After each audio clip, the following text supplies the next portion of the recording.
So there's some pretty big news here regarding the Xbox Activision Blizzard acquisition, and that is that the deal has been officially cleared in Japan. And that is just another one of the numerous countries that have actually cleared this deal for approval to go through, whereas we're still waiting on decisions from some other major regulatories like the CMA, the EU, and the FTC. Now, this is an interesting point here because we've been talking over the last couple of days, the pushback against Japan and push for the Japanese Federal Trade Commission to actually look into the practices that PlayStation is doing, saying that they need to look into the fact that PlayStation owns 98% of the high-end console market. And again, the high-end console market is just Xbox and PlayStation, not including Nintendo, because obviously Nintendo has a major market share in Japan, but completely change the entire equation. But the high-end console market is something that the regulatory bodies have come up with as ways at looking at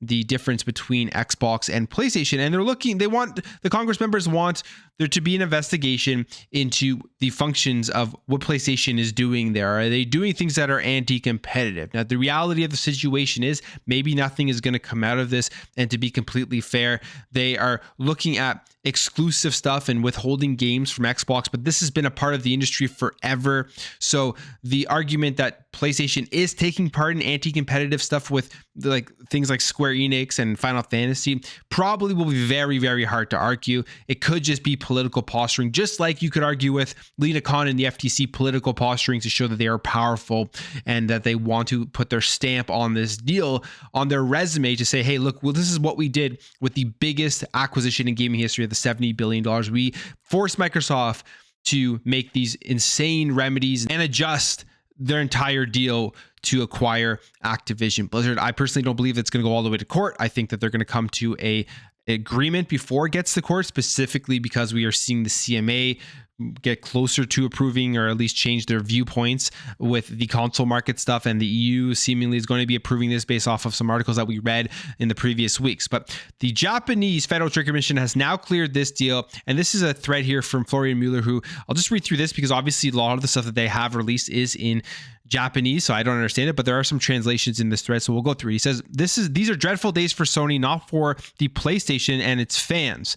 PlayStation remains an extremely powerful platform, but for its executives and lawyers, ill-conceived and counterproductive regulatory strategy. They're losing, and the chickens may soon be coming home. And he continues on here and says, the Japan Fair Trade Commission clears Microsoft Activision Blizzard, no risk of substantial lessening of competition in any relevant market. This means that it is now 8-0 against Sony for COD's PlayStation foreclosure theory of harm. And we look at the countries right now. You have Saudi Arabia that has cleared this deal. You have Brazil that's cleared this deal. Serbia has cleared it. Chile's cleared it. European Union is in the remedies section right now.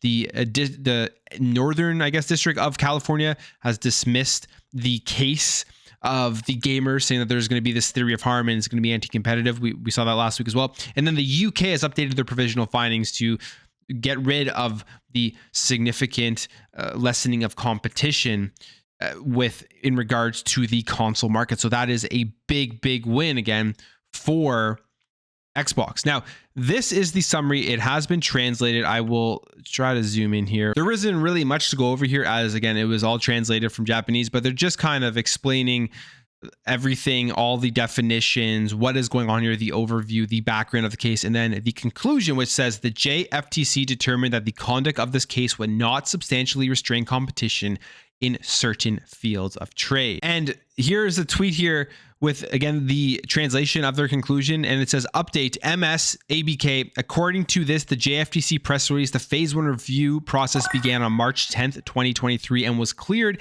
in the same month on March 28th, 2023. The JFTC was able to clear the deal without the need for a phase 2 review, which is extremely interesting that the JFTC had no issue with this deal whatsoever, and they just went ahead and cleared it, didn't go into phase 2, and then you see these other regulatory bodies doing these deep dive analysis into the deal and how it's going to affect the markets that they're in. One of the reasons you could probably argue with that is that in Japan, Xbox really doesn't have any sort of presence there. I mean, they do have a presence, but it is very little, and it doesn't really matter how many deals Microsoft does, unless they literally go out and buy all of the Japanese big publishers, they're probably not going to have a major effect on switching up the market there in Japan. Like PlayStation and Nintendo are still going to be dominant in after this Activision Blizzard acquisition. Like that's not going to change whatsoever because of a game like Call of Duty.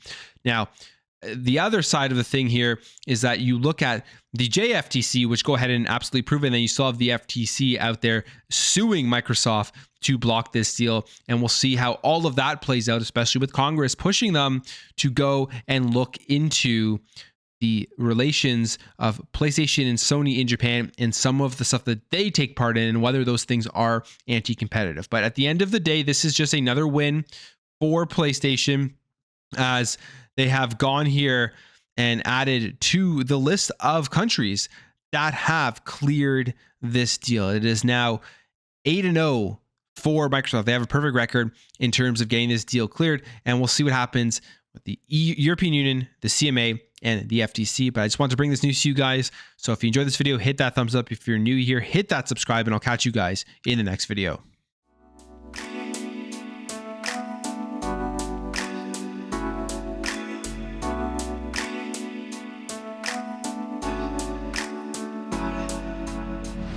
Bye.